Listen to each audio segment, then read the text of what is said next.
बिस्मिल्लाहिर्रहमानिर्रहीम। अस्सलाम वालेकुम। कैसे हैं आप सब? उम्मीद करती हूँ खैरियत से होंगे। आज हम बहुत ही खूबसूरत सा चाइनीज़ कॉलर बनाएंगे, जिसको मैं आपको बहुत ही आसान तरीके से बनाना बताऊंगी। इसके लिए मैंने ये पट्टी तैयार की है। इसकी चौड़ाई 5 पॉइंट की है, तो आप इसको ज़्यादा चौड़ाई में भी बना सकते हैं और इससे कम चौड़ी भी रख सकते हैं। मैंने इसको इस वाले बॉर्डर में से कटिंग किया था इस पट्टी को, तो इसकी चौड़ाई इतनी ही तैयार आ रही थी। अगर इसको ज़्यादा चौड़ा बनाते तो ये अच्छी नहीं लगनी थी। इसकी लंबाई मैं आपको दिखा देती हूँ कि कितनी है। इसकी लंबाई है 47 इंच। तो आप जितना गला बना रहे हो आप उस हिसाब से अपनी पट्टी को रख सकते हैं, लेकिन ये बिल्कुल सही आएगी पट्टी आपकी। इतनी पट्टी काफ़ी होती है इस गले के लिए। ऊपर से अब हम 3 इंच पे निशान लगाएंगे और यहाँ से इस तरह से इंची टेप को रखेंगे और यहाँ से 17.5 इंच पे निशान लगाएंगे। अब यहाँ से हम 9 इंच पे निशान लगाएंगे इस तरह से, और एक वी शेप की लाइन लगा लेंगे। जिस तरह से हम वी शेप का गला बनाते हैं बिल्कुल उसी तरह से यहाँ पे एक लाइन लगाएंगे इस तरह से। अब इसको हम कटिंग कर लेंगे इस तरह से। अब ये नीचे हमारी पट्टी आएगी इस जगह से। अब यहाँ से हम इसको हल्की सी गुलाई देंगे इस जगह से। गुलाई हमें बस 2 पॉइंट जितनी देनी है, क्योंकि ये इसलिए हम दे रहे हैं इसको गुलाई ताकि हमारी पट्टी की और जो गले की शेप है हमारी वो बहुत अच्छे से बनकर तैयार होगी। अब इस जगह पर हम उल्टी साइड पर निशान लगाएंगे और यहाँ पर एक बुकरम का पीस चिपका लेंगे इस तरह से। इसको चिपकाने के बाद हम इसको वापस पलट लेंगे और यहाँ पे ये हमारी पट्टी का निशान है, इसको हम दोबारा से लगाएंगे और अब सेंटर से इसकी हम कटिंग कर लेंगे इस तरह से। अब जितनी हमारी पट्टी की चौड़ाई है, तो मैंने आपको बताया था कि ये 5 पॉइंट की पट्टी मैंने बनाई है, तो उसके हिसाब से हमें उतना ही यहाँ पर हाफ निशान लगाना है। इस तरह से इसको डबल हम पकड़ेंगे और इस तरह से हम नाप लेंगे दोबारा से, और यहाँ से हमें तिरछा निशान लगाना है इस तरह से। ये देखें। अब अपनी पट्टी को आप नापते हुए अच्छे से फिर काटिएगा इसको। अगर आप ज़्यादा काट लेंगे तो फिर आपकी पट्टी सही से नहीं बनकर तैयार होगी। इस तरह से काटने के बाद अब इसको हम इस तरह से खोलेंगे, नीचे की साइड पे फोल्ड करेंगे और इस्त्री कर लेंगे ताकि ये हमारा जो कपड़ा है वो अच्छे से बैठ जाए इस तरह से। अब यहाँ पर हम अपनी पट्टी को अटैच करेंगे। यहाँ से मैंने जो ये गुलाई की है इस जगह से, ये इसलिए की है कि जब हम इसको बनाते हैं तो फिर यहाँ से कोने से निकल आते हैं अगर हम गुलाई ना करें। गुलाई करने से ये है कि इस गले की शेप बहुत अच्छे से बनकर तैयार होती है। अब हम अपने शोल्डर्स को अटैच कर लेंगे पहले ऊपर से इस तरह से। वीडियो को पूरा लाजमी देखा करें। वीडियो अच्छी लगे तो इसे लाइक कीजिएगा, मेरे चैनल को सब्सक्राइब कीजिएगा, बेल के बटन को ज़रूर प्रेस कीजिएगा ताकि मेरी हर आने वाली वीडियो का नोटिफिकेशन सबसे पहले आपको मिले।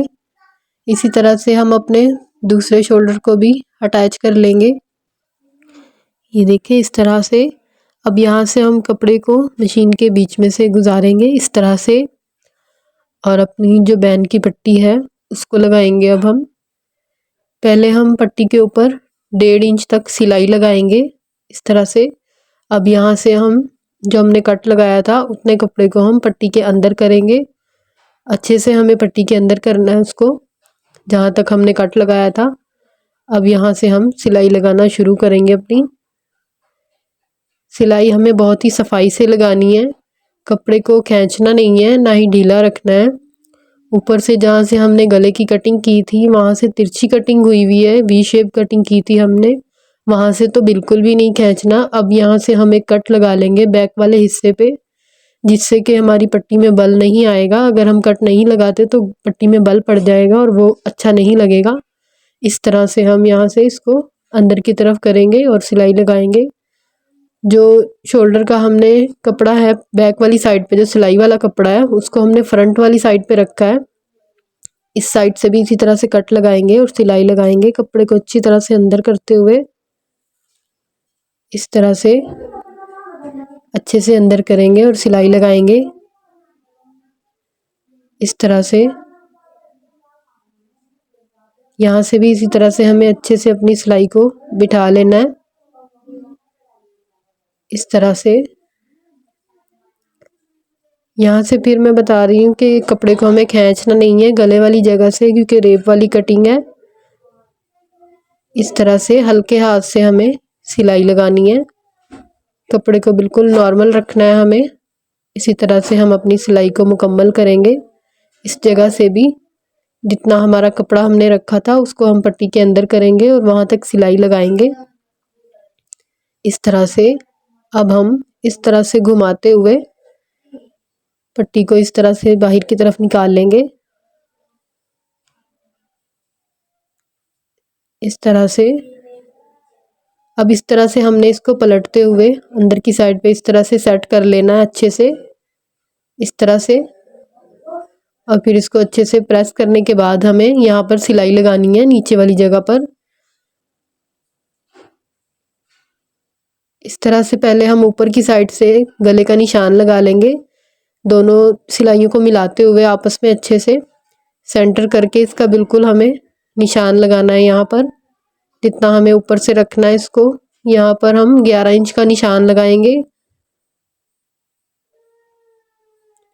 यहाँ पे निशान लगा लेंगे अब हम इस तरह से। दूसरी साइड पे भी इसी तरह से निशान लगाएंगे। यहाँ से हम हल्के हाथ से इस तरह से इसको थोड़ा थोड़ा सा घुमा लेंगे ताकि हमारी पट्टी की जो सिलाई है वो अच्छे से बैठ जाए। अब इस तरह से हम यहाँ से इसको रखेंगे बराबर करते हुए, निशानों को ऊपर से मिलाते हुए नीचे से भी अच्छे से सेट कर लेंगे और यहाँ से इस तरह से पलटेंगे इसको और यहाँ से सिलाई लगाएंगे। दोनों पट्टियों को बिल्कुल बराबर रखना है, आगे पीछे नहीं होनी चाहिए पट्टियाँ हमारी। और सिलाई को भी बिल्कुल सीधा लगाना है हमने, अच्छे से पक्का करते हुए लगाएंगे। और जो एक्स्ट्रा पट्टी है उसको काट देंगे यहाँ से इस तरह से। अभी देखिए सीधी साइड से हमारी सिलाई कितनी अच्छे से लगकर तैयार हुई है। ये देखें बिल्कुल भी बल नहीं पड़ा इसमें और बहुत ही सफाई से हमारी पट्टी बन चुकी है। अब यहाँ से हम इसको रखेंगे, आगे से इसको अब हम बंद कर लेंगे सिलाई लगाकर। जहाँ तक हमने निशान लगाया था नीचे से हम ये सिलाई लगाना शुरू करेंगे। इससे क्या होगा कि हमारी पट्टी में बल नहीं आएगा। अगर हम ऊपर की साइड से नीचे की तरफ आते हैं तो पट्टी में बल आ सकता है और वो बिल्कुल भी अच्छा नहीं लगेगा। यहाँ तक हम निशान तक लगाएंगे और इसको पक्का कर लेंगे अच्छे से इस तरह से। तो बहुत खूबसूरत सा गला हमारा बनकर तैयार हो चुका है। तो मिलते हैं इंशाल्लाह अगली वीडियो में। दुआओं में याद रखिएगा। तब तक के लिए अल्लाह हाफिज़।